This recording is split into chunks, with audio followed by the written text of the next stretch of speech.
Hey, Marsh, welcome to the Hive here, David Clark's podcast. And as I mentioned off air there, I was just, we didn't plan it this way, but we're recording this on David Clark's birthday, which is just absolutely amazing. It is amazing, and it's my wife's birthday too, so it's a very special Oh, no day. way. Well, happy birthday, Yes, Heather. That's great. yeah, thank you. All right. What do you guys have planned? Well, we don't have too much planned. We're down here in Lake Havasu City, and we always go out here. This is, it's beautiful weather here, so we're able to get out, and they've got a little walking loop, jogging loop that's out on the island, and it's nice to get out there, and it's just beautiful weather. So a little bit different from Colorado, where our home is. Yeah, this is actually one of two podcast recordings I'm doing from Arizona this week. And I'm like, what am I missing here? I'm sitting here with these piles of snow out here. And, so it is nice down there, huh? Yeah, yeah, it's perfect. We're getting some of that weather from California that's drifting in here, so it's overcast, which is very, very strange. At least the last 6, 7 days, so it's really out of the ordinary, but Yeah. it's nice. You think it's nice. Okay. I just got back from New Jersey, didn't see the sun for 4 days there, and people told me they hadn't seen the sun in 3 weeks. And Yeah, that's why I left the East Coast. And yeah, yeah. we have a brilliant Colorado sunshine going here today, which is great. So well, enjoy your clouds, I guess. So, but yeah, last time we actually talked at length probably was David's memorial. So it is kind of interesting how this is full circle. I did not plan it this way. So we're recording this on February 5th, even though this won't come out till next week. But still, yeah, pretty amazing how our paths crossed, through David. And I know it's crossed before as well, but what a remarkable man.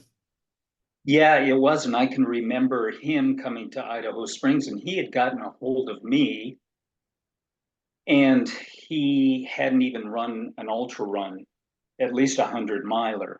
He'd run shorter distances, so he sat down and he was just kind of picking my brain as far as what to do, and he was particularly interested in Badwater and Leadville, of course, and it's always fun to kind of share experiences. And I could tell he was just so incredibly motivated to just get going with life and really put it in, you know, hyperdrive. And that's exactly what he did from that point on. I mean, I was amazed at how much he did. Right. Right. No, and Uh, uh, uh, uh, oops, we got some feedback going there. That's kind of weird. But in any case, uh, yeah, I don't know if he was making up for lost time or just maybe he just seen the light. And, yeah. Yep. if he started when he was 20 years old, he would have gone at it with just as much zeal, or maybe, a lot of those life lessons that he learned from having been an alcoholic, an addict, obese, all that, whether he needed all that to really get it all to kick in. Right. Right. Yeah. I know you and I have both seen, even though we both started in the ultra world, a long time ago, how the recovery world has really become such a huge component of the ultra world these days. People who have experienced addiction and alcoholism who have taken to ultra running instead. I find that just a fascinating change. Yeah. And it's, you could argue that it's just another addiction, but at least it's a good one, Yes. in my view, anyhow. So, what better way to kick off another chapter in your life, so to speak? Yeah. No, that's a beautiful way to put it. It is a new chapter, and they're doing. I've always said yes, it is more positive addiction if you want to call it that, but um, they're learning something, about the beauty we've always known about ultra running. To me, a lot of it was getting out in nature. I mean, honestly, when I first ran Leadville, and that was back in '92, and I'd run the Pikes Peak Marathon back in the '80s and things like that, but I never really gave it any thought about why I was doing it. I really didn't. I mean, maybe deep down, I was trying to challenge myself, but I never gave it any thought. To me, it was just like, huh, looks like an interesting thing to do. I think I'll go do that. Really wasn't until many years later I started thinking about, oh yeah, well, why do we do things like this?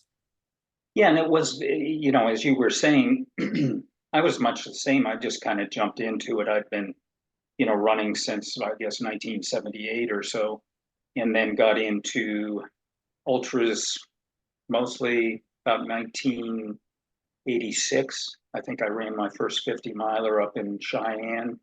That was Brent Winger's, 50 miler, Laramie to Cheyenne. Yeah, yeah. That was the first one that I did, but it just kind of took off from there. And I didn't. It was more of a curiosity, but I went out there and started running, and I just thought, well, I want more. I want to do some longer distances, and it was a way of testing myself. But one thing that I can tell you is I don't know if it's you know I'm not saying it's any better, but there wasn't all the social media stuff, and here I am doing a podcast with you. Right. There wasn't all the social media, so I always think we were. I pride myself in saying, yeah, we were doing it for all the right reasons. Well, that's rather presumptuous, but I think that really is, Right. it was for me anyhow. There wasn't any fanfare or anything that was associated with it, and I'd usually take a weekend off or something like that and go do Leadville, and then I'd go back to work. And sometimes people at work didn't even know I was gone for the most part because I was, Right. just not there. Yeah, right. Yeah. Yeah, I've told people before, don't go up to watch the Leadville 100 because you'll probably decide to do it next year. And that's exactly what happened to me. I mean, I was very happy Sure. running marathons, and like I said, I'd run Pikes Peak, which, obviously is a little more than a marathon effort, but I was happy doing that. And somebody said, "Hey, there's this race called the Leadville 100. I know this guy running. You want to come up and watch this?" That was in 91. And I went up there, and it's little did I know I'd be signing up to do it the next year. But my thinking then was, I was coaching basketball at a Catholic high school, Holy Family, and I was the scoreboard broke in the middle of a game, and it was an old Yeah. scoreboard, an old school, and an old gym. And I said, "Hey, what a great idea! I'm going to do a fundraiser. I'm going to raise the $5,000 we need, and I'm going to run the Leadville 100." That was my only thinking then, and we did all these crazy stunts. Like I'd be wearing my suit coaching, and then at halftime, I would run laps around the court and have. Catholics are great about betting. They play bingo and everything else. So they would place bets on how many laps I could run around the gym floor during halftime in my suit. And so, um, and so, yeah, it just raised all this money, and that was my whole thing. Is I was just going to go raise 5 grand, and we did. Raised 5 grand, got new scoreboards, and but I didn't finish that year. My problem was I there was nothing written out there about how do you train for something like that. I Right. didn't know. Right. I Right. was pretty well trained. My problem was I would actually get to the aid stations, and I had all these Holy Family supporters up there, and I would just sit there chit-chatting with them because I was so happy to see everybody. And I got cut off at Twin Lakes inbound. In fact, there were pictures of me shooting hoops. Um, oh geez, I got this message saying they're going to end our meeting here. Huh. Um, that's really weird. Uh, you know what? I'm going to buy a subscription here to Zoom right as we're talking here. So bear with me. I don't know Yeah. what's going on here with that. That's weird. I already had a subscription here, but I'm just Yeah. gonna click whatever it takes here. So, Yeah. but I what? think it might be okay on my end. I think I have an extended subscription on this Yeah. computer. So Um, yeah, well, let me, I'm going to be, so I can't see you right now while I'm sitting here screwing around with this, but just going to keep talking here. This is weird. Anyhow, yeah, so there were pictures of me shooting hoops in the fire station there at Twin Lakes because I felt so good, and I just, sorry, I'm sitting there screwing around with, I don't know, now it's not even letting me do this. So what the hell? But yeah, so I learned my lesson. I came back 2 years later and finished in 94. So, but yeah, I really didn't have any kind of thing like, oh yeah, I'm trying to challenge myself or any deeper reason to why I was doing this. So right. Right. yeah. Yeah. But hey, one thing, my intention though was actually to kind of work backwards here a little bit. And so, you've got your Route 66 up there behind you, and I think a lot of people know a lot of your story from earlier on, but wanted to talk about what you're doing more recently here, which is this Route 66 race that you've got here, which just looks really fascinating to me. I mean, I love the way you talk about how it's a race for everyone and honoring the tribe down there. And I can't pronounce it, but you probably can. So, but yeah, tell us more about what you got going on there with that. Yeah, so my wife and I, we've been doing a lot of fundraising over the years, just as you have. So one of the fundraisers that we did, it was after I did the winter Badwater, you know. So that was the first thing the year before, and then the second thing was this. And um, I told Heather, I said, let's go, do Route 66 and just walk it together. And it just so happens that just northeast of here in Seligman is kind of what they call the historically where uh, Route 66 was reinvented. If you've ever seen that goofy cartoon Cars or something, that's the story of Route 66, where Highway 40, the interstate, bypassed Route 66, that portion of it. In fact, it was even taken off the maps. So we set out to find the longest portion that we could do because we were up for 100 miles or more. And sure enough, right here in Arizona, starting in Seligman, going to Topak 66, it's 140 miles. And the fantastic thing about it is it's just steeped in history. 97 years ago, they ran the Bunyan Derbies on this exact course. It still remains the same. This is the longest portion of Route 66 that exists in the United States by far. So we decided, I told Heather, I said, why hasn't anybody done like it's like a Badwater style thing where you get a crew and you come out and do the 140 miles. So it's very similar to Badwater, and I'm sure, a lot of your listeners are familiar with it. So, you too can come out and do that 140-mile stretch from Seligman to Topak 66. And interestingly enough, the person that we have start the race is, they call him Angel, that's his first name, Delgadillo. And he'll be 97 years old, and he starts our race.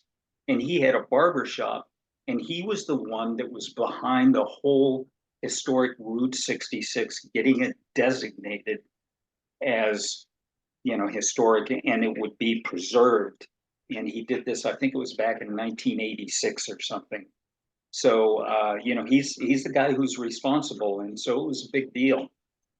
Um, So yeah, we have this every year. There's the solo division, and last year we opened it up to relay teams too. You can do anywhere from okay, Yeah. you can you can have anywhere from 3 to 5 people and split it up any way that you want. You can either run a mile, you can run 30 miles, and the next person jumps in. So and you're absolutely right. We call it a race for everyone. We have no real qualifications for it. In fact, last year we had one fellow who came out. He finished the race. I think it was in about 42 or 43 hours, and there's a 60-hour, cutoff on it. So it's very, very liberal. He had never a running or run a running race in his life of any distance, and he finished the race. No It was way. unbelievable. So Wow. it's just a lot of fun. Everybody has a lot of good times, and there's all these quaint little places that have been, re-renovated and preserved so they look like, it's a blast from the 1950s. Plus, you have, movies that had taken place out here that were shot, like Universal Soldier and Cars, and The Grapes of Wrath was written about, the Okies passing on this very route that we run the race on. So, Oh, it's quite extraordinary, and it's steeped in history. wow. Okay, I didn't realize about Grapes of Wrath. That's pretty interesting. But yeah, I mean, I've been through your website for the race and seeing, like the giant tiki that's out there and some of the Right, right. yeah, just all very nostalgic, I guess is the way. I mean, the only thing they don't have is like, 1950s Cadillacs, like Right. like Carhenge, in Nebraska. That's about the only thing they don't Yeah. have out there. Yeah. But yeah, I mean, it is a great piece of Americana that you guys are doing a great job of honoring. I noticed, I mean, yeah, you had a guy who finished the race in just over 30 hours this year, and then you had I think your third place finisher was 70 years old, James something. I can't pronounce his last name, but it's Yeah. holy Yeah. mackerel. That's great. Yeah. Yeah. So, it's, and what we also do is, take, for instance, if you're over 70, for every, you'd like this, Bill, or I like it anyhow. Yeah, yeah, let's not For push it, every Drew. year, for every year that you're over 70 years old, you get an extra hour. Oh, really? Yeah. So it truly is for everyone. Yeah, man, you could be out there a long time if you get some 100-year-old out there, though. Well, hey, I'd welcome that. I mean, it'd be a treat to have somebody out here. We Oh, had a yeah, couple of 80-year-olds. There's one that was going to come out last year, and something happened where he couldn't make it. But I was very much looking forward to that. right. Oh, well, how cool. Age shouldn't be so limiting, except for injuries and stuff like that, right? We just had a conversation about that. Yeah. But Well, yeah, I had joked with Ken Klober about like, well, you need to have like age graded cutoffs at the Leadville sure, 100, and he's like, there's no way in hell we're gonna do that, you know. right, right, right. So yeah, so I even at my age, I'm gonna be out there pushing it, trying to still hit those damn same cutoffs as before. Yeah, But yeah. no, that's awesome what you got going on down there. And then you particularly do honor the Hua tribe. I'm sorry, I can't pronounce it, but how do you say that? Have a pie. Hapapai. Oh, well, that's easier Hmm. than Hmm. I made it right. Yeah, yeah. And we pass right, through their reservation. So, and they fully embrace it. They're, everybody along the route. Interestingly enough, there is quite a bit of tourism that is out there, and not that many Americans go. Over half of them are from Europe, of the tourists that come out there and visit Route 66 because it has such a reputation. Really? Yeah, Yeah, why do you a think lot of that them is? from Germany, a Yeah, lot of Germany's from France, all over the place. But yeah, it's very interesting. There's an equal portion of people from Europe than from the U.S. yeah, and Japanese. yeah. Yes. Somebody told me it's really interesting is that when you see those Cruise America campers, Yeah. that those are Germans. For whatever reason, I don't know, like somehow they rent those. There must be a Cruise America representative in Germany or something. I don't know. So just notice that if you ever see those cruising Route 66. Oh, I'm very familiar with them. Every time that Heather and I see one, we laugh because that's what we used when I ran across America. Oh, really? Yeah, we rented one of those. So, All right. Well, I guess your last name sounds pretty German, yeah, that's right. It is. right? Oh, that's great. Well, and one of the major components to the race, of course, is your fundraising effort, Yeah, so we raise money for the historic Route 66 as well as Alzheimer's.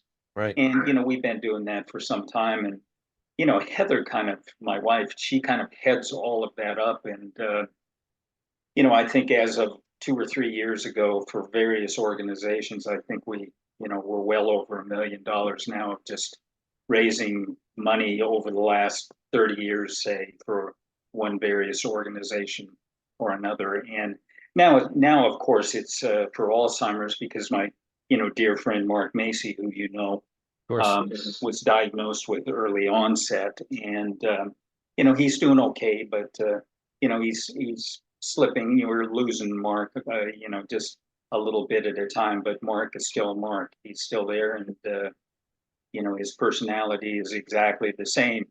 If you see him on the trail, or if you see somebody on the trail, the first thing he asks is, how are you doing? And he wants to know all about you. It's not about Right. him at all. So that shows the quality of character. Yeah, Yeah. no, and we'll talk a lot more about Mace, of course. I mean, um, his his character just shines through his battle with I mean he was on his mid 60s I guess when he was diagnosed with Yep. Alzheimer's. And when you hear Mark speak, you know, or Mace, when I saw Mace last, I guess was probably at that book event they had at BP Run Company, and you're convinced when you hear Mace talk that he is going to beat this.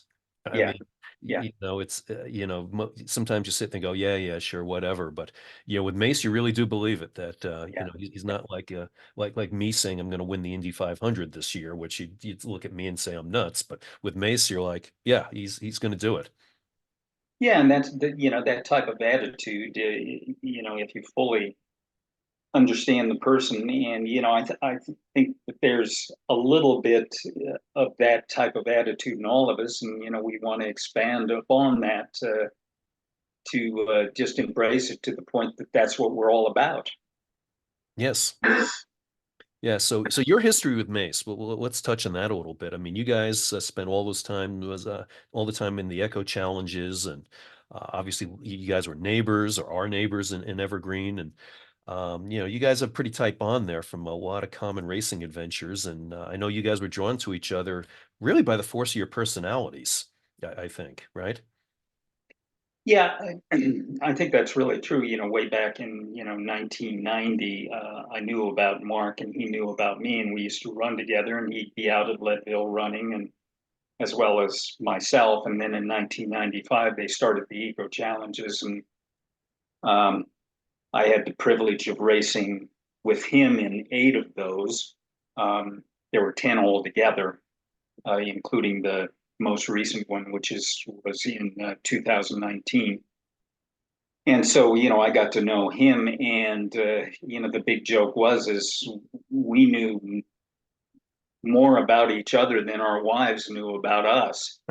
So, yeah, and it was just one of those things where it just kind of clicked, because take for instance, when we get lost or something, we didn't care. We just loved being out there, Right, right. laugh it off and stuff as much as we could. Sometimes we'd be a little bit pissed off about it, but Right.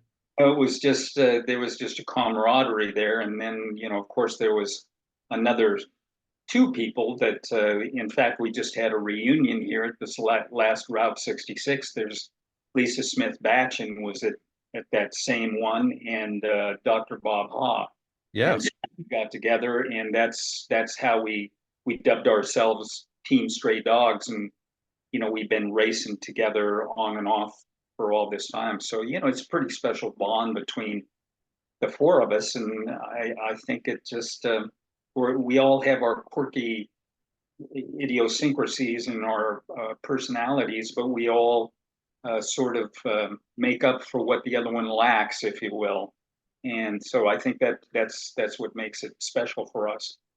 Yeah, I mean, it reminds me of the old expression used in like golf tournaments where you're paired together with somebody and you ham and egg it. You know, like one guy's a good driver, another guy's a good putter, and you Right. put it all together and you've got yourself a good score. And I think you guys complemented each other so well. You ham and egged it to some pretty epic finishes there. Yeah, we had some good finishes. The highest we had was second, but we probably 3 or 4 times finished in the top 10. And there was something to be said for that, because there were some of those races where there would only be maybe 10 or 20% that would finish. So I think the average was maybe about 40, 50%. And we were fortunate to participate in all of them. And I think there were 3 of them that we didn't finish out of the 10. The most recent, of course, was this one in 2019. But before that, and that's not too bad of an average for that type of a sport. No, not at all. No, I mean, not too bad even for most ultra marathons, right?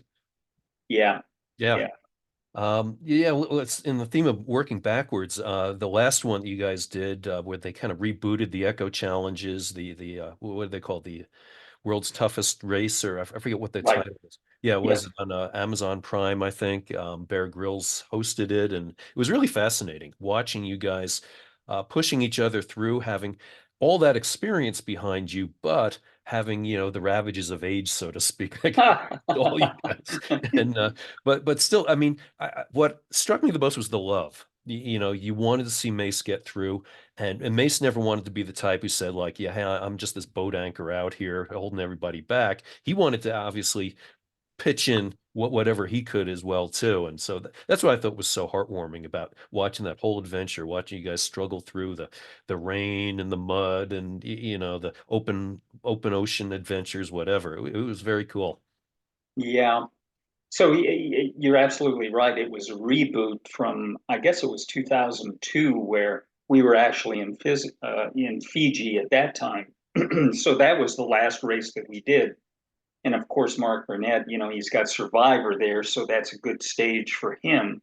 Yeah. So of course, he brought it back to Fiji once again. But I can remember after we finished 2002, Mark and I and Mikey Closure and some of the other people like Rebecca Rush, who became an excellent mountain biker and won Leadville 2 or 3 times. You know, we just loved what we were doing, and it we were hard pressed to go back, but we did it anyhow. Yeah. Right. Well, that's great. What was I mean, was it just a matter of, hey, we're trying to reclaim our youth, or what were you thinking in 2019 when you guys went back to that? What was it just a matter of like, hey, proving, hey, old guys can still do it? I mean, what was the ground thinking to getting back into it? Well, we kept bugging Mark Burnett. When are you going to bring back the Eco Challenge? When you can, Ah, you better hurry up, because even the one in 2002 in Fiji, we were the oldest team there, the average age. And so, here we are, what was it, 17 years later? And, right. we aged. We were, I was 68, Mark was, I think, 64. So we were all, in our middle 60s or something like that. And I think a part of it was just wanting so desperately to kind of get back together and regain some of that youth, but also to show other people that no matter what the age is, you can go out and do it, and you can persevere. And in some ways, mentally, you're even stronger, although physically you're not as strong. So it was just a lot of fun, and we remembered Fiji just perfectly because it was all mud. It was all sort of, sloshing through jungles and stuff like that. So um, we got out there, and we started thinking to ourselves, yeah, now I know why I didn't want to come back here. But anyhow, just an extraordinary place. And I will say this about Fiji: of all the places that we raced around the world, the people there are the most friendly in the world, and that's what makes it really special. Yeah. I would totally believe that. And I just got back from spending 3.5 weeks in Asia, and I'm amazed. People everywhere there are so nice and so polite. I mean, we were in Bali, and I mean, oh my God, they're just I mean, you just can't get over how nice they are to you. Or in Japan, where literally we're a bunch of dirtbag travelers with backpacks, Right, and right. we're checking into a hotel, and as the doors are closing, they're actually bowing to us as the doors go, and we're like, who the hell are we? It's No, yeah. yeah, everybody over there is just so amazing. I wish Americans could be more like that. Yeah, it's humbling because they're very personable. They want to know more, just like Mace. They want to know more about you. They love hearing about the culture, and they're so terribly respectful. And I think we've lost a little bit of that in the United States. And we have had the advantage, you and I, and I'm sure a lot of your listeners, where we're able to go out and travel. And I think that sort of broadens your horizon. But more than anything, um, I think those people have a lot of gratitude for what they have, even though it's sometimes very, very meager. And they're Mm. so willing to share what they do have, even though it is, you know, much less than what we do. So, there's really some very poignant lessons to be learned there from them. Yeah, I think with age comes that gratitude of being able to share what we have, how limited it is, and you know, I think we're both at the age. I think we like to evangelize a little bit about staying in good, no, but staying in good health, and Yeah, and that we can still do things, right? I mean, it's, sure. and I think that's sharing a lot of our experience, but also our perspectives. And do you feel a little bit more like an evangelist about, what older folks can do? I mean, I've seen some more research about, like, all these things saying, oh, you see these articles saying, well, people over this age shouldn't be heavy lifting or shouldn't be doing this or that. And I always look at that like, that's crap. It's Yeah, like, yeah, I mean, if you want to be able to pick up your grandchild or pick up that bag of kitty litter you need or whatever, you got to stay in shape, but anything, if you want to go out and go take a hike or whatever, you got to lead a healthier lifestyle. So I feel a little bit like I'm turning into that evangelist in a way. I mean, do you? I mean, I know that was a little bit of the subject of your last book too, but do you feel like that's a little bit more of your mission as you've gotten older? yeah. And you do have to be very careful about that because you don't want to act like you're preaching, but I think we do gain. I think all of us, across the board, we gain more knowledge, and if we can somehow convey that to other people. I can remember there were older people that were talking to me about things, and it sort of resonated with me. And now it's like I think to myself, oh, I know what they're saying now. I know what they were saying, then, just take your time, maybe going a little bit slower, observing, what's going on. Now I get what they're saying. And I think the most extraordinary thing about a lot of older people is that they don't complain, even though you see this old guy walking across the parking lot. Take for instance, and it's almost painful to watch him walk across. And then you stop and talk to him, and all of a sudden, he or she, their faces light up, and they're just, these wonderful people and stuff, even though they're dealing with this pain that is probably at times unbearable. Yeah. So there's lessons to be learned from all of that, and I think we just need to pay a little bit more attention to that when we're younger. It's hard though. Yeah, no, you said you heard older people talking and it resonated with you. I was thinking you were going to say, yeah, I listened to it and it went in one ear and out the other one because that's the way it feels sometimes, right? Yeah, yeah. Yeah. A couple of years ago, I got to meet Stan Cuttrell. I never Oh know how yeah, to pronounce it. sure. Yeah, Um, I mean, here's a guy who had, see, he'd run across the country when he was much younger, but he was doing it right. again. He's running 30 miles a day, 100 straight days. And I met him out in Bennett, Colorado, out in the direction where you grew up out there.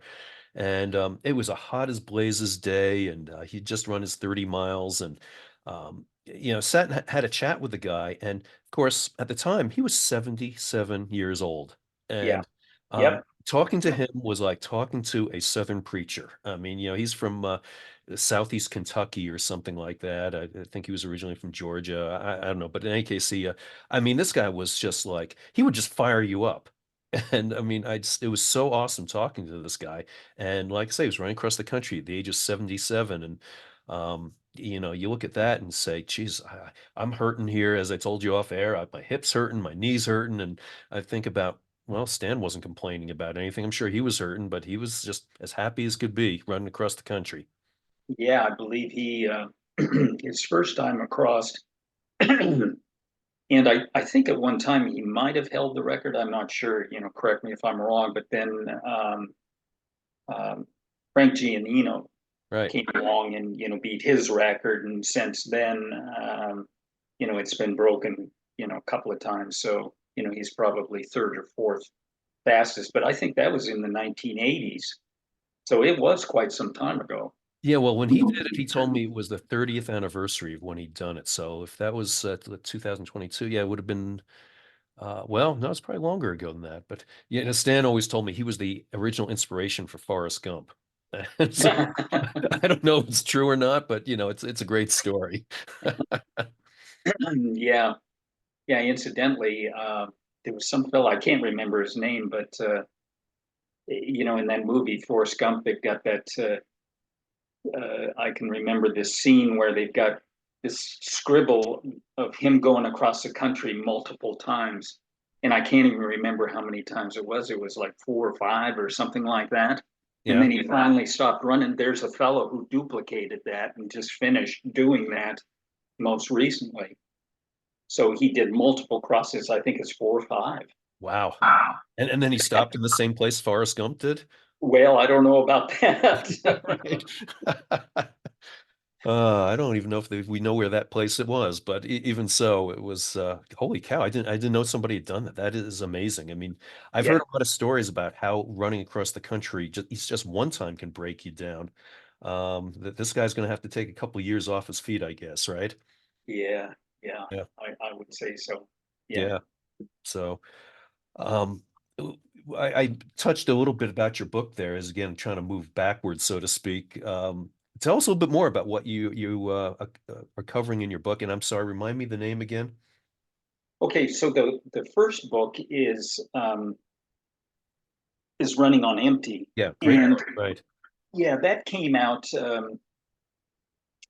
after I ran across, of course, the U.S., and that was kind of the subject of the book, where I wove some other things in, and really, uh, for me, it was sort of a tribute to my wife, more of a love story than anything. It wasn't that right. much about running, although it chronicled, going across the U.S. Plus, it's a lot of people, who or a few people use it for a handbook because in the back it's got a glossary of calories that I ate and elevation and route, and it's just a glossary of just about everything that you would need to do and need to know about running across the U.S. So that was the first one, and then the second one is called Both Feet on the Ground, Right.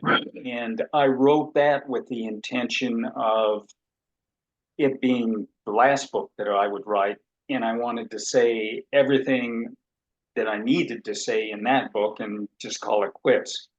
And I've held true to that. I with me, I think. See, I was. Let's see, that came out, I guess, 3 or 4 years ago. So, I was in my late 60s, and I think it's just as we were discussing. I think the older you get, the more you feel grounded, and Yeah. keeping with the title of that. So, and other people wanted me.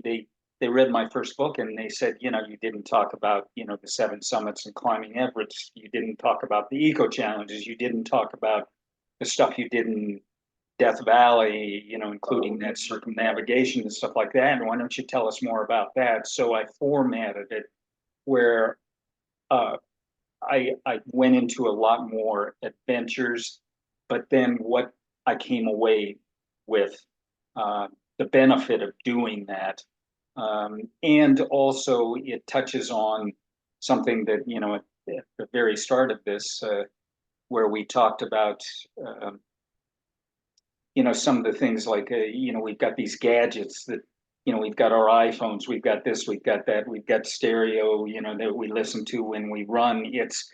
It's about disengaging from all of that and getting out into the wilderness. And incidentally, this came out just about the time COVID started, so Right. it's encouraging people. Everybody was shut up in their houses and stuff like that, and so it's encouraging people to get out. And sure enough, I think a lot more people did during COVID, get into sports and things like that and started going outside more.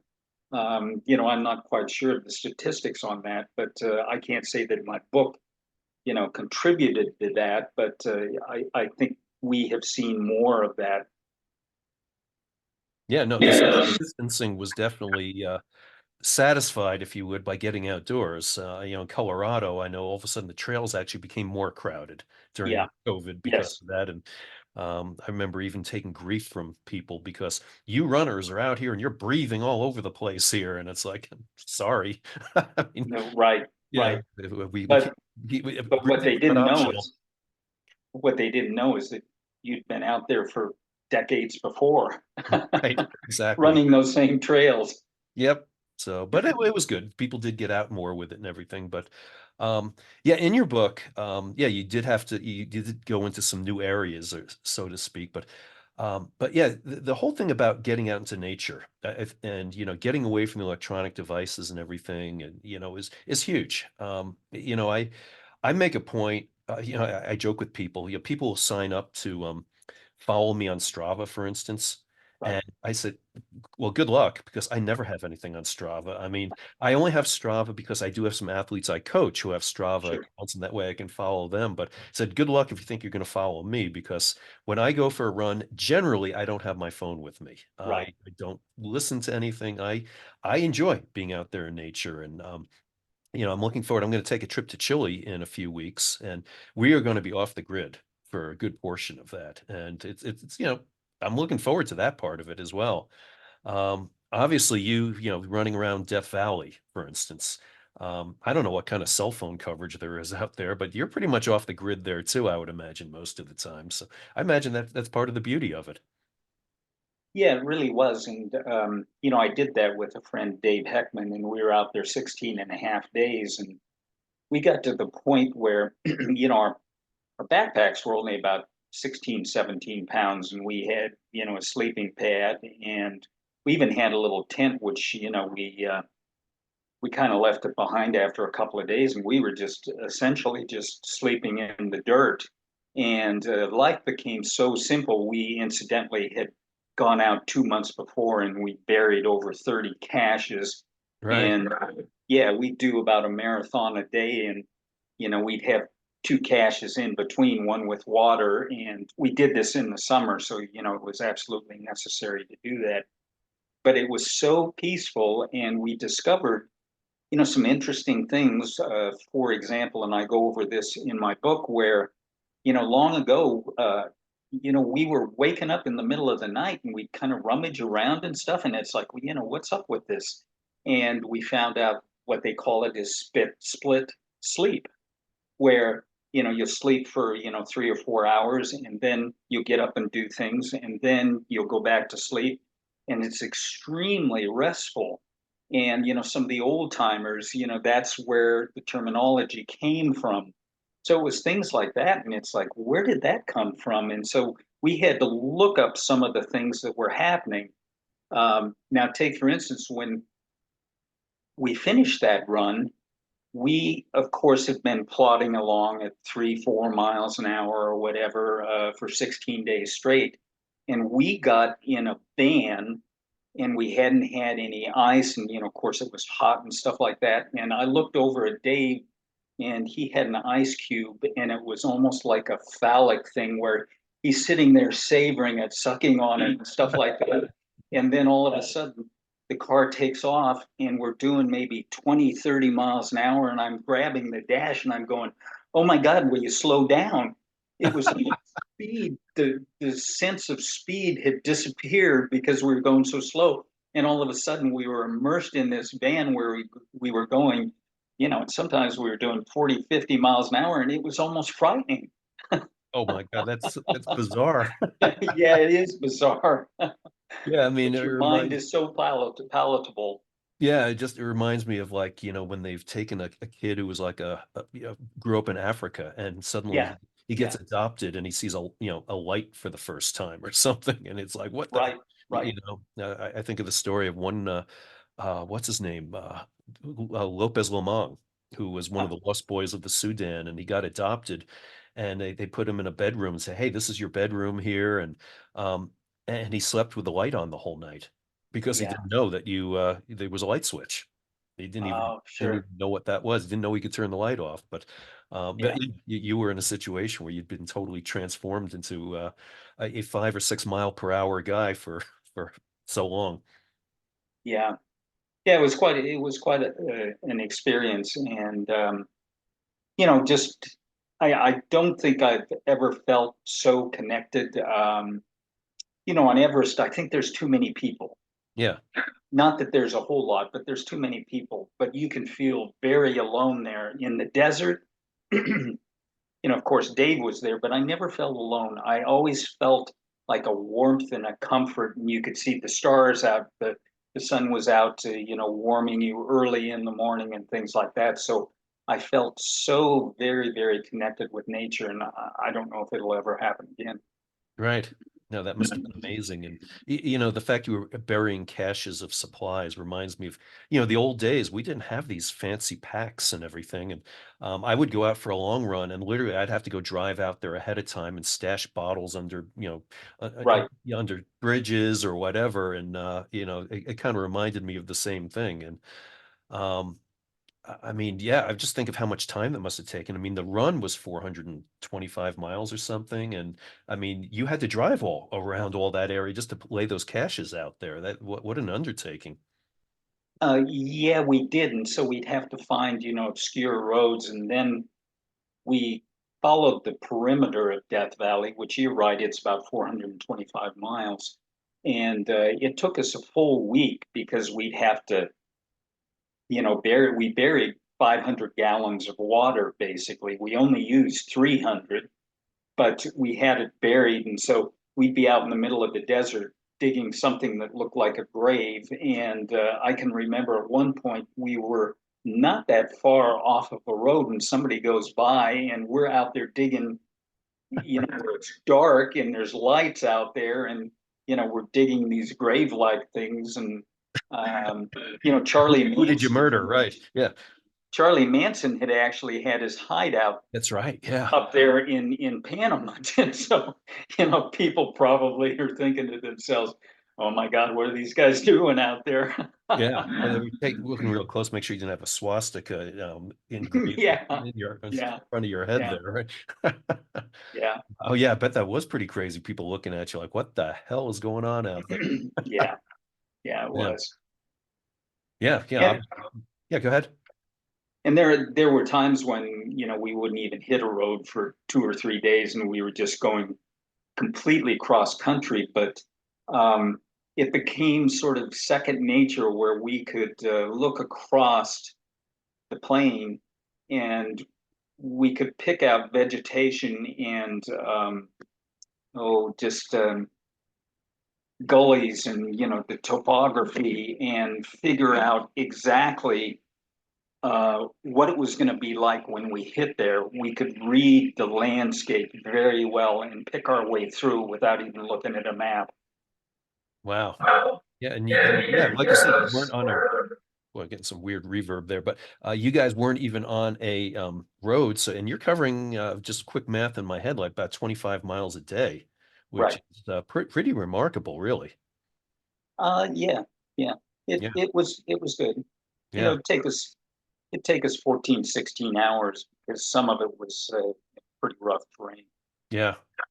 Wow, something else. Obviously, we could talk a lot about running Badwater, Death Valley, and all that, but everybody, of course, when they talk about the seven summits, everybody wants to hear about Everest. I'll tell you the one I want to hear about, and you want to talk about kind of being out there a little bit. I am an Antarctica freak, and I Ah, I want to hear yeah. about Vincent Massif. I mean, obviously that's one of the seven summits, the highest peak on in Antarctica, and the most remote, of course. So I'd like to hear more about what it was like doing that one. Yeah, so it is remote. You fly into base camp, and what they like to call that is like a mini Denali. It's about half the distance. Takes about half as long. Um, and I'm not so sure it's much colder. I guess it is because there were a couple of days where it was, an honest 30 below. I mean, and this is not wind chill. It was 30 below. And so you had to be very careful about, making sure that your nose was covered because within, 10, 15 minutes, it had turned black on you if you Mm. didn't. So you had to be careful about that. But, it's 16,000 feet down there, so you're at altitude also. But Antarctica is such an extraordinary place just because it's, the depth of that, ice is, I think it's over a mile or something in some places. It's just incredible.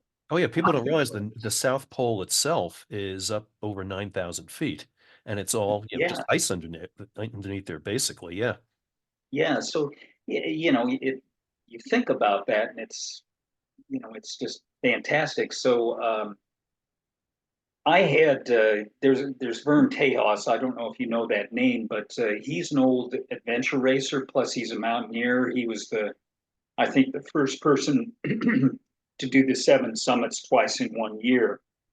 Now, there's been other people who have done, similar things, and he was the first person to climb Denali in the winter. So, I got to know Vern, and Vern is quite an extraordinary person, and he takes his violin along with him or his fiddle. And Yeah. so he'll entertain you. You're sitting in this sort of an igloo-like thing, and he doesn't call them hemorrhoids; he calls them Polaroids. Where you're sitting on your butt, listening to him.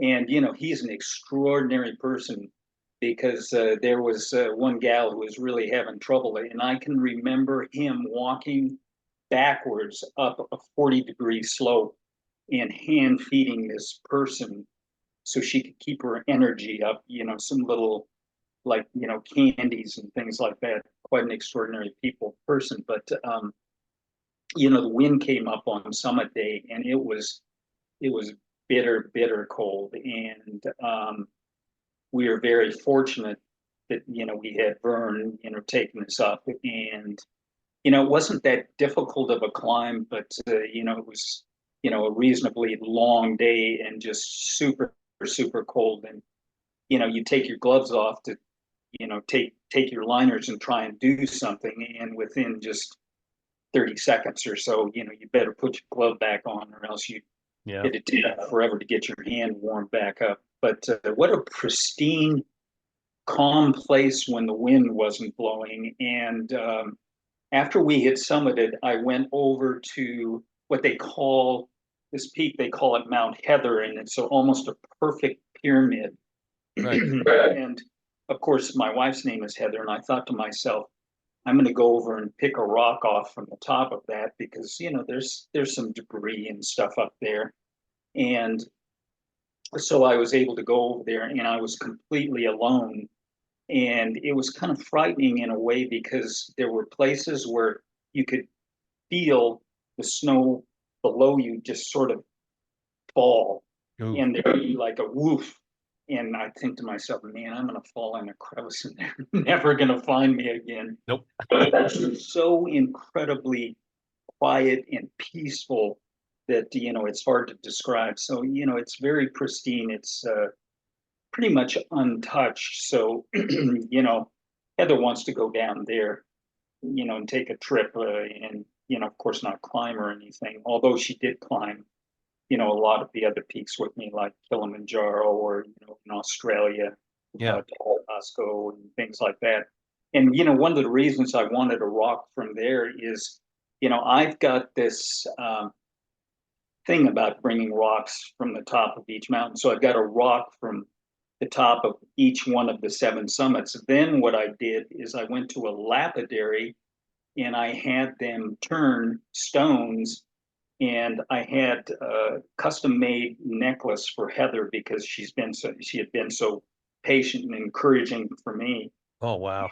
Had one of those stones put in each one of the mountains that was custom made, which represented each of the seven summits. So I'm sure it's one of a kind necklace, but Yeah, that's so I incredible. presented that to her, as a gift for letting me do that and supporting me and so on. Oh man. I mean, that comes from your fertile mind right there to even think of a lot of these things that you've done. I mean, to think of even putting something like that together. I mean, how special. That's incredible. Well, thanks. Yeah, Yeah. she appreciated it. Yeah. Right. Well, yeah, she put up with it, so she deserved it. You're right. Yeah, so one of the things is that I'll mention because I think it's very important is I'm out there doing all these things and people think, oh, he's this kind of extreme person. He's doing all these things and wow, he must be this or that, so great or so strong or whatever it is. And all of the stuff that I did, I had so much support along the way. And so it's those people in the background that really helped me accomplish accomplish what I did in the past. So, it's I'd be remiss if I didn't, say something about that. And, I'm sure you've had support. And we were talking about Dave Clark and, the Superman project and things like that. So, and I'm sure he realized that too. And he thrived upon having other people with him and around him and encouraging them. So it's people like him that, help get people like us up the mountain or whatever. No, of course. I mean, anybody's done an ultra knows that your crew is absolutely essential, and they Yeah, sacrifice so much. And a lot of them aren't runners, or maybe not even athletes who contribute. I remember a while back, you mentioned Frank Giannino, I think yeah, before. I remember watching the video that had been made of his Trans America run, and he had his family helping out. And these were absolutely not athletes, not runners. He mentioned a right, brother, I think, who rode a bike, who he was getting saddle sores because the guy wasn't a bike rider, but it took all those people to help get him from one coast to the other. And of course we know that in every race we run. right. Yep. Yep. Very amazing. I mean, I've always been amazed when I hear about, obviously Heather rode with you, rode alongside, so to speak, when you did the Trans-American run. I mean, that's a huge chunk of time that somebody's taken out of their lives to be able to support people. I mean, when David, he did his bike ride from Chicago to New York. I mean, he had Ed, and I'm trying to remember, there was one other guy with him too. But yeah, those guys gave up their time to just deal with this guy riding his fat tire bike across from Chicago to New York in the middle of January. So it's cool Yep. when people do that. Yep. Yep. They're the real heroes. Yeah, absolutely. So, again, we mentioned kind of the creativity of creating this necklace. I've always been fascinated by the creativity to even come up with some of the ideas that people have. I mean, yeah, obviously, you just mentioned somebody did the seven summits twice in a year. Who comes up with an idea of running the perimeter of Death Valley, or just a lot of things are pretty. Okay, seven summits, that's pretty obvious, but some of these things, this route or that route or whatever, like, where have you come up with a lot of your inspiration to do some of the things that you've done? I think a little bit of it. I have a degree in fine arts, so I'm used to thinking artistically, and I think of running as sort of an art form in and of itself. So for me, there was a period of like 13 years where I would try and think of something or go out and do something that nobody else had done. Take for instance, like people used to joke about, oh, Leadville and Pikes Peak is on the same day or weekend. Right. And they joke about, oh, why don't you go out and do that? And I thought to myself, man, that's a great idea. So, I went out and did You're it. So gullible as hell, man. sometimes it comes from other people. Other Right. times, like Death Valley Circumnavigation was actually Dave's idea. And it took him 2 or 3 years just to convince me to do it. And then um, he wanted to do it with, caches, and he wanted not caches, but like a crew. And then he wanted to do it in the winter, and I told him the only way I'll do it with you is, we have to do it in summer. We'll bury caches and so on. So it's kind of a blending of things. So we and then there was I did Badwater. I can't remember what I called it. It was I don't know, something about the seven summits, but I do I think it took me 2.5 years, so I do Badwater every year as well as one of the seven summits. So, it doesn't sound like much, but you get off Kilimanjaro and you've got a week to train for Badwater, and you've been on a mountain the whole time, or Mount Everest when it's been cold as hell, and then you get out to Badwater and you Right. don't have any heat training.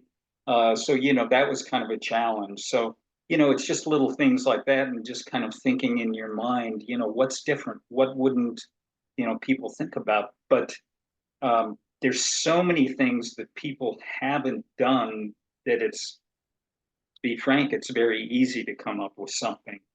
But to make it very, very unique and sort of own it, I think that motivates you to, actually follow through and do it also. But Yeah. yeah, I think it's a creative thing.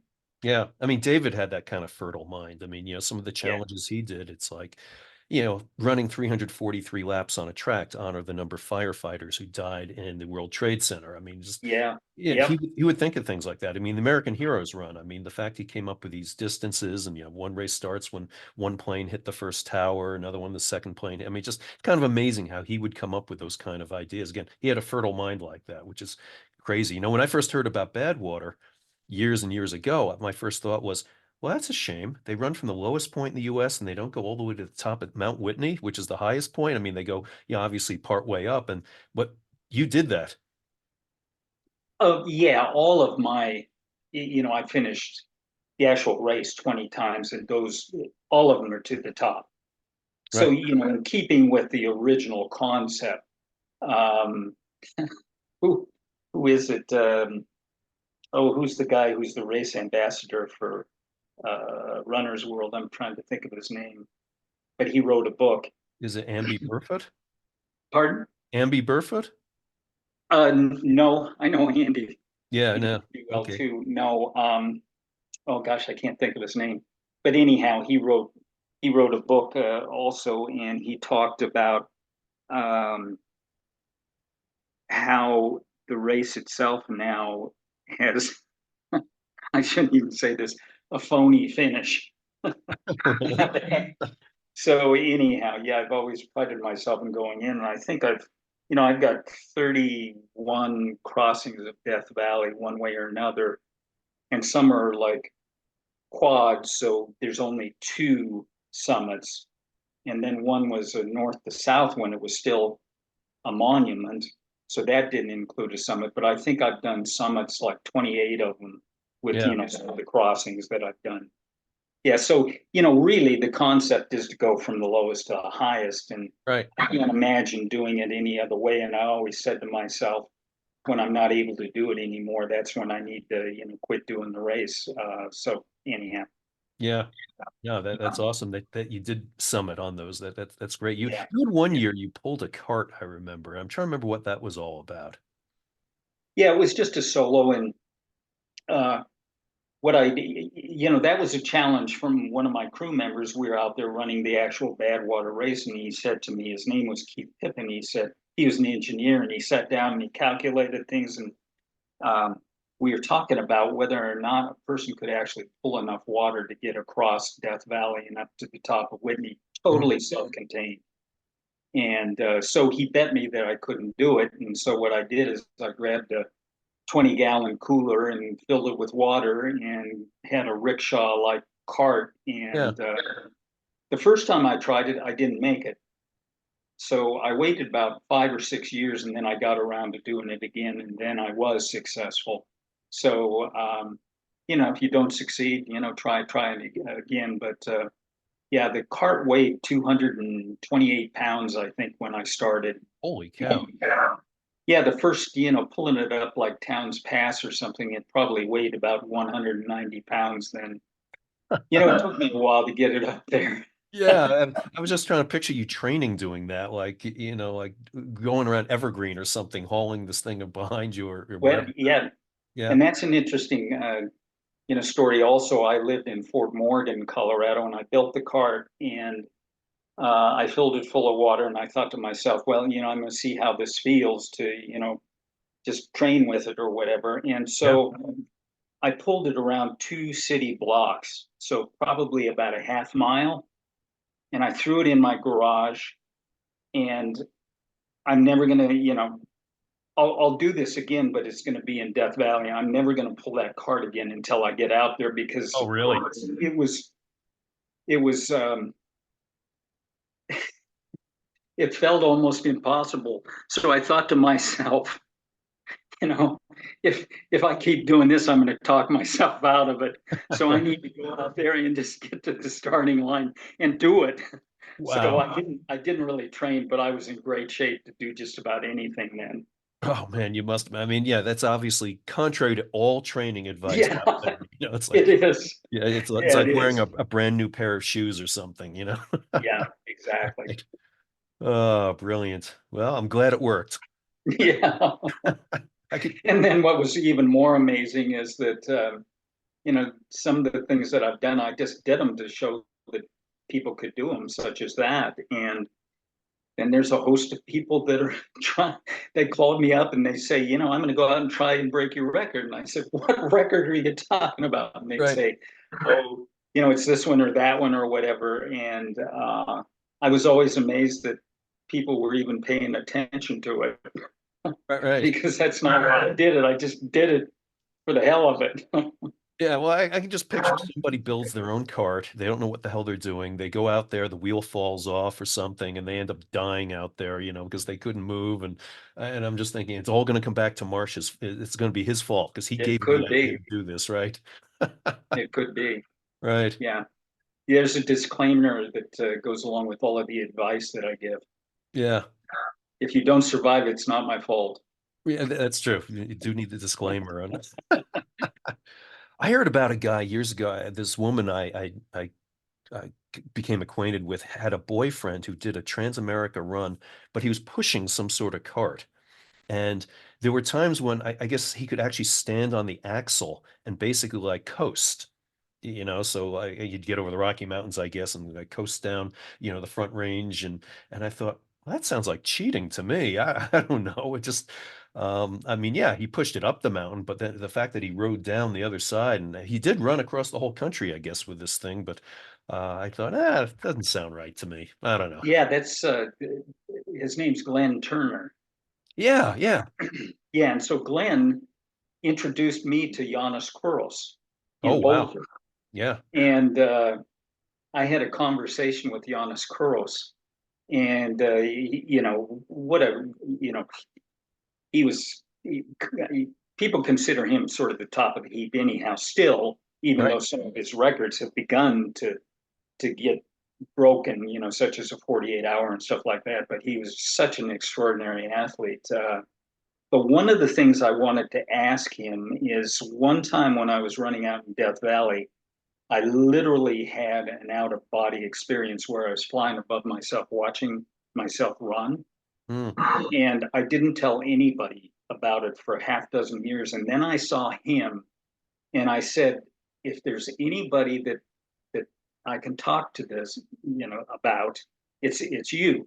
And so I asked him about that. And you know what his reply was? He says, oh, that happens all the time to me. And I said, well, how the hell right. do you get there? Because I've never been able to experience it, but it was such a peaceful feeling because for 6 or 8 hours, I ran and it was like so effortless. And I was watching myself run. And he said, you've got to go out there and just beat yourself down to where there's nothing left. And then you'll, kick into that next sort of ethereal phase or whatever you want to call it. And so, sure enough, I went back and I was looking at his 24-hour, 48, and all of a sudden, after about, maybe a dozen or 18 hours, you saw that his performance increased. And he says, that's where it happened to me. That's where it would happen to me. Wow. It was wow. So weird. And I've never been able to, attain that again. Right. But he said, oh, yeah, happens all the time. It reminds me, oh boy, that reverb is pretty bad for a sec there. David would talk about, rising like a phoenix sometimes in Yeah, races. And, yeah, I still remember when he was running Leadville, I'm trying to remember if he'd just done Hard Rock or he'd done Badwater, one of those, and he was a mess. I mean, he was right at the cutoff at Twin Lakes, and I told him at the time, so you got to get out of that chair because it's growing arms around you right now. And he got up and he just flew after that. And long story short, he ended up, coming in ahead of the cutoff by, I don't know, 4 or 5 hours, which that's an yeah. amazing rally there. And he always said, well, you know how that happens? Like you're really feeling down and all of a sudden it kind of comes back to you. And I'm like, no. It doesn't happen to me, but you hear that with a lot of people, though. Giannis is obviously talking about, well, it had to do with his hallucinating or whatever. But how many times have you had things like that happen where, like, things just look really grim, and then you somehow found another level to pull you out of it? Yeah, with running, it's kind of, it can happen, and I'm sure you probably had this happen too. two or three times during 100-mile race or even more, where you have a high, and then all of a sudden you're in the dumps, Oh yeah. and you kind of, rise up and, uh, do very well. I think with the Eco Challenge, we experienced it a lot because those were long, multi-days, sometimes as much as 10 and 12 days. Right. And we'd always have crew members, or not crew members, but I mean members of the team. There were either 4 or 5 people. And usually it was just one person that would go down, and then the others would just pick them up, take their pack, and so sure enough, they'd always come back for the most part, anyhow. Um, and then if you had 2 people that were down, it made it a little bit more dicey, but we never had more than 2 people that would go down at one time. That's good. Keep moving, Yeah. and just be a little bit slower, and everybody else would kind of pick up the pieces and help the other person along, and sure enough, they'd come back, and then it might be you that's the next person that goes down, and it's just a matter of time, and other people would pay attention and make sure that you were drinking enough or eating enough or whatever, and bring you back to life, basically. Yeah. That's the definition of teamwork right there. Yeah. Yeah. And hopefully your friends like you enough not to leave you out there in the desert. Yeah. And we saw a lot of that too with the eco challenges, where you'd see these teams that were just out there at each other's throats, and those were the stories that they liked to focus on. And so, we never really got any camera coverage for those first eco challenges. Of course, in 2019 we did because of Mark, but we were way too boring because we got along so well. Right, right. So we weren't worth covering. No, I know that it's kind of like I joked before about how nobody cares about my story going through surgeries and having all these comebacks. If it's alcoholism or obesity, it's that's more exciting. That was the edge David had over me. Yeah. Yeah, no, but yeah, you're right. You guys weren't newsworthy there, so to speak. No. Mm-mm. Darn it. Yeah, you should have yeah, you should have just left somebody hanging in a tree or something, and like let somebody else find the body there. And yep. Yeah. Oh well. So, what's motivating you now? What kind of challenges are you looking forward to at this point? Well, I'm like yourself, we had talked a little bit before this. We're dealing with some medical issues, and one of the doctors, was telling me, "Well, where do you want to be? I mean, you can limit your activity and get along with this." And I said, "No, no, you don't understand. I want to be back to where I was before all this happened. Oh So, yeah, if you have to do some sort of a surgery or something, my goal is to get back at least to where I was, or approximately." So I think what motivates me now is just looking forward to getting back, getting healthy, and doing, what I love to do. I do it a lot slower, at a snail's pace or whatever, but I love just being out there, and it doesn't matter how long it is. I think as we get older, it's like time is not of the essence anymore. I don't have to be out there winning a race or something, but I just have to be out there, and that's what makes me, keeps me sane. So that's my goal, and the motivation is, it's another challenge to overcome. right. No, and things people can find those challenges in a lot of different ways. I mean, I've done some people know I've done a lot of pretty interesting travel here in the last few years, and I look at traveling as a challenge. Even, I mean, trying to Yeah, navigate everything you have to go through half the time, and but even when you're there dealing with different cultures, different languages, different food, everything else, I enjoy that's if people ask me why am I traveling, I mean, I'm doing it, yeah, while I can, and I can go to places like Tokyo and go for a long run and enjoy the city and all, but it's a challenge getting through all the hurdles you have to just to getting over there. it So is. yeah, We always looked at it as kind of the crappy part of racing, and the racing was the reward, right. the carrot that we looked for. But yeah, it was a pain getting, all that gear, bikes and, paddles and whatever, to the other end, especially with, of course, the adventure racing. But boy, when we got there and got out, in the jungles or something, it would usually take us, we always figured 2 or 3 days to sort of settle in and adjust to, what we were doing. Mm. And, it was kind of uncomfortable or whatever. And after 5 or 6 or 7 days, it became just a way of life for us. And then we'd get to the point where we didn't want to go home. We just wanted to stay out there. We loved it so much. Well, yeah, it took so much effort just to get yourself in that homeostasis, so to speak, where Yeah, you're able to do that every day. It's like, oh shoot, now we're done with it. Okay. yeah, Yeah, no, I totally relate to that. I mean, yeah, there's a lot of organizing and everything going in, and yeah, once you get the ball rolling, then that's when the fun begins. yeah, yep, Yeah, exactly. yeah. I have a goal. I want to run the New York City Marathon when I'm 90.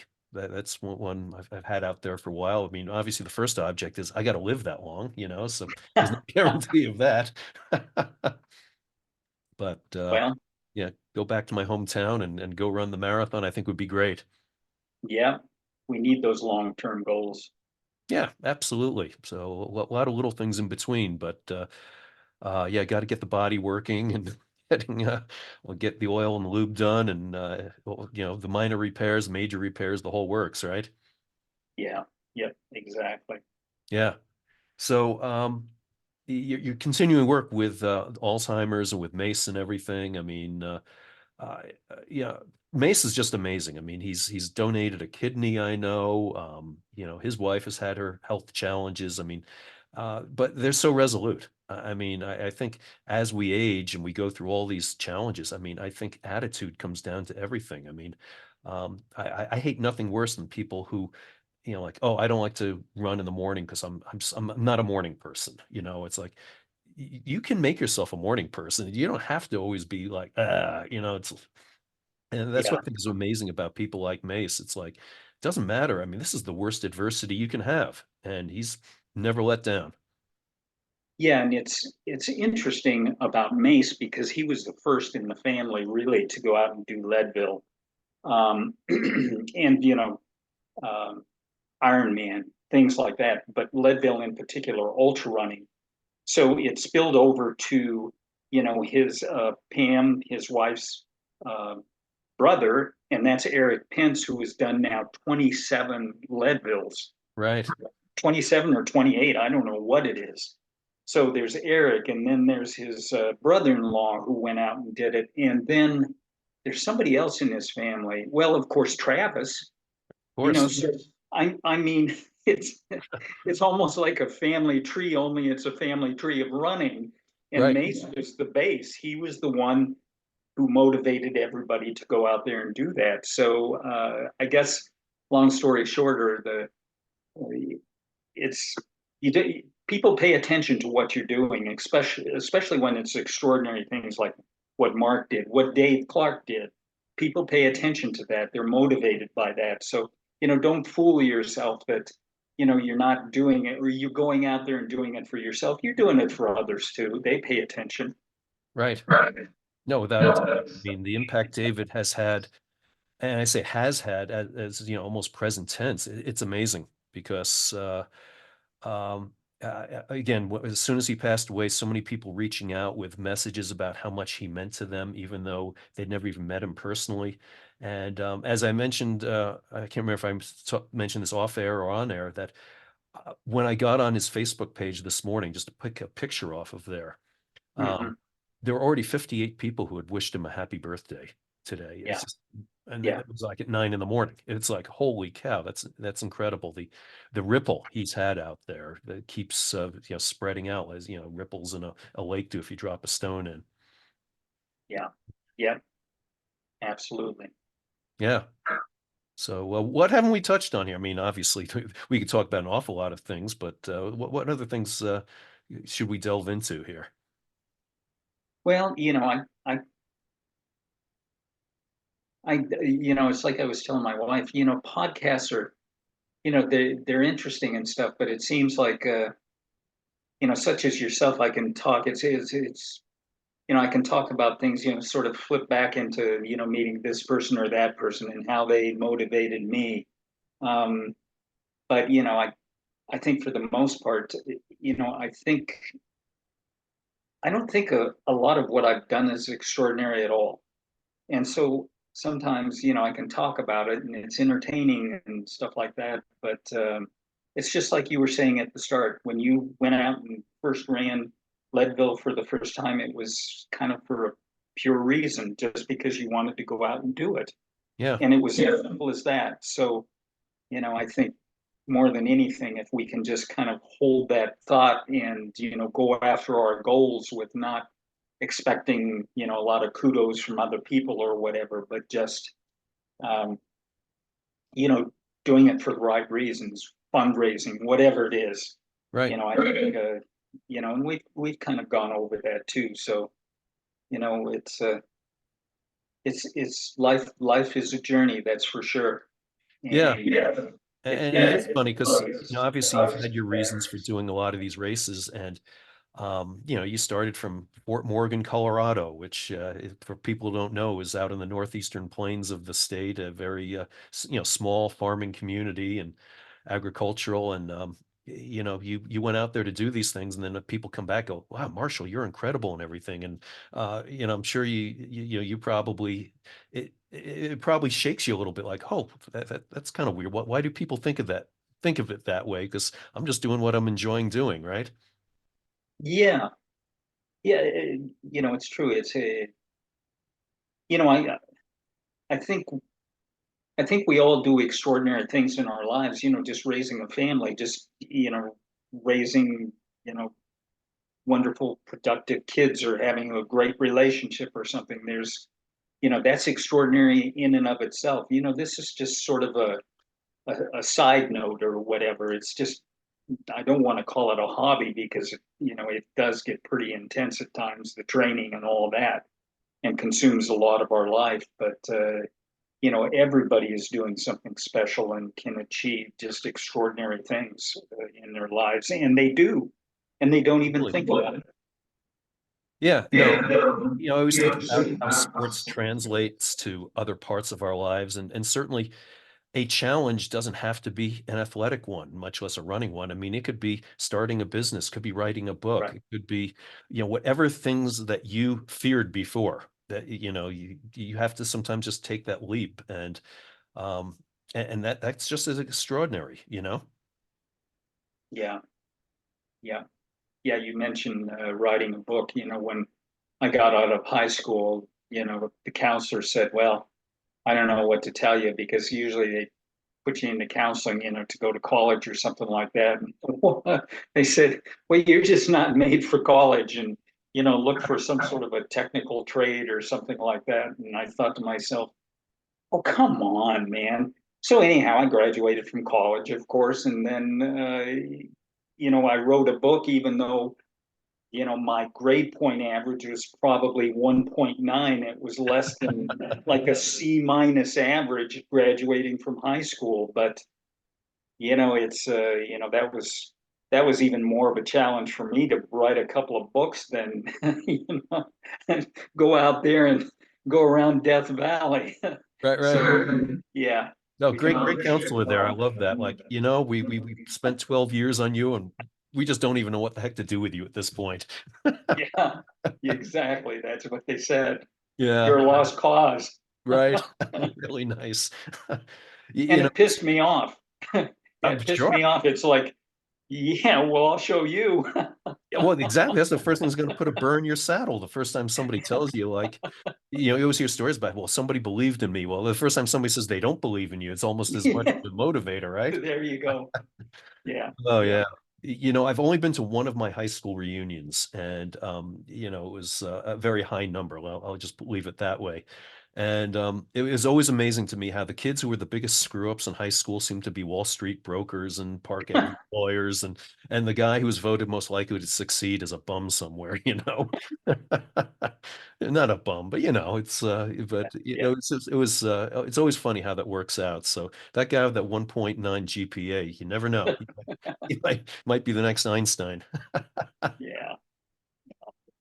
Well, that's great. Well, where can people find you out there, Marsh? I mean, we talked about how we're not the best in social media here and everything, but where can people find out, more about your books and what things you're doing, Route 66, all that kind of stuff? Yeah, so Route 66 is just route66ultra.com. So if you Google Route 66 and running, it'll come up. So it's the Route 66 Ultra. And then, my regular website is just marshallulrich.com. So it's very simple. It's just my name.com. Yeah. And, you can buy books there. You can get them on Amazon. There's both books are audio, they're Kindle versions, or, printed versions, hard copy, soft copy. You can learn way more than you want to know about me. Did you do the audiobook yourself, by the way? I did not, but my first book, I sold it through Penguin Publishing, and they hired somebody to do it, and I hired the same person to do the audio. And some people said, "Oh, you should have done it yourself," and I often wonder, but he did a great job. So he makes it very entertaining. You can tell he's a professional, and It's great you're so able to get James Earl Jones to voice your story, right? yeah, not quite, but yeah. But yeah, that would be cool. But okay, well, great. People find you out there. One thing I will caution though is when I don't forget how long ago I looked up your Route 66 run. There is a Route 66 marathon in Tulsa, so just so people know to make sure they get to the right one there in Arizona. Yeah. Yeah, so Route And 66 Ultra. yeah, Yeah. we'll expand that just a little bit. I think next year we will do a marathon also. It just on the route, it figures out to 26 miles to the Grand Canyon Caverns from Seligman. So we're going to be expanding that over the next years to shorter distances. Right. Oh, I see you got a critter sneaking in there in the. Oh yeah, yeah. That's Razzie, my dog. She's 13 years old. Oh, nice. Yeah, haven't had a cat walk through here on this one. I saw him. I saw him. Go across there. Oh, So did they? Okay. yeah, I yeah. missed it. All right. Well, that's good. Well, I hope to make it down to that Route 66 run one time here. I love the concept. I would have come down there this year, except two things. One, I was broken, and two, I was in Asia, so that Sure. that worked against it. But I would love to come down there and do that. It looks so much fun. That looks Yeah, incredible. we'd love to have you. Yeah, thanks. And if you next time you make it up here, we'll go do a really slow run together. How's that? Yeah, that'd be great. Yeah. Are you doing the snowbird thing? Are you like half and half of the year or something? Or Yeah, we've had quite a few things going on. I'm kind of clearing my businesses out. Turning a new chapter and turning some of those into what they call a 1031 exchange and stuff. So I have other properties. So we've been dealing with that, but we spend a lot of time down here, and we'll probably spend more. And that's in Lake Havasu, Arizona. okay, So yeah, we split our time for the most part. Uh, we spend more time up in Colorado though. good. Okay. Well, great. Well, Marsh, it's been a great pleasure catching up with you here again, and love chatting with you here about all the great things you've done, things you're working on. Keep it up, man. It's always a pleasure. Okay, and you too. Thanks very much for having me. Absolutely. Thanks, bro. Okay, take care. Hold on.